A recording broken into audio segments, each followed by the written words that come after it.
The main reason that I chose Stanford is because I couldn't envision doing my project anywhere else, particularly because of how interdisciplinary it is. In my methods, I study historical texts, literature, art, and I also use social science training, particularly data in like demographic data. And Stanford was the place to do a project like this because of the vast resources they have in these areas, and then also just their support of my creativity really informing this project.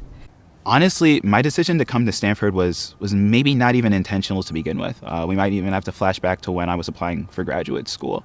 So I knew I was really interested in research around energy and potential links that it might have to international development, to entrepreneurship generally.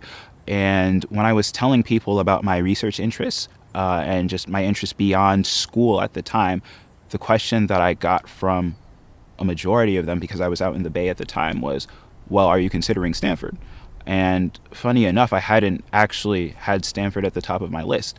But the second I was able to visit Stanford, learn in depth about how much research in the field of energy goes on here, how interdisciplinary Stanford's approach is to research, and the strong connections that Stanford has to entrepreneurship generally, I was sort of hooked. And, something that I wasn't really considering at all became sort of the decision that I ended up making.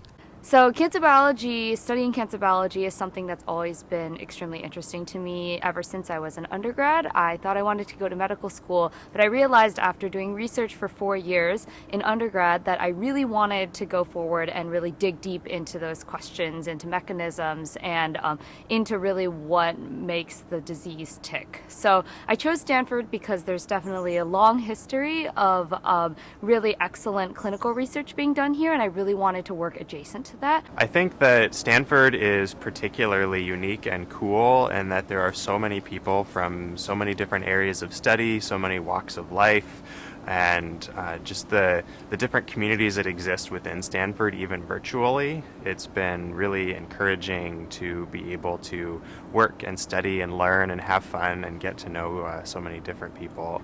And I think that there are a lot of challenges that we're facing, both in our personal lives and with our families and our loved ones and in our schools and in our systems and structures, and really having those other people around me to remind me that I'm not alone, that we can encourage and support one another has been really empowering and motivating in this time.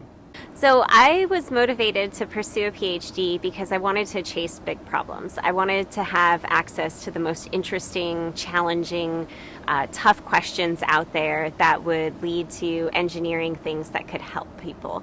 And I chose Stanford because Stanford is clearly one of the best places to chase big problems and to really work on cutting edge technology. And in particular, Stanford has this great balance between engineering and then also neuroscience. So we have an amazing neuroscience community, and I do interdisciplinary work.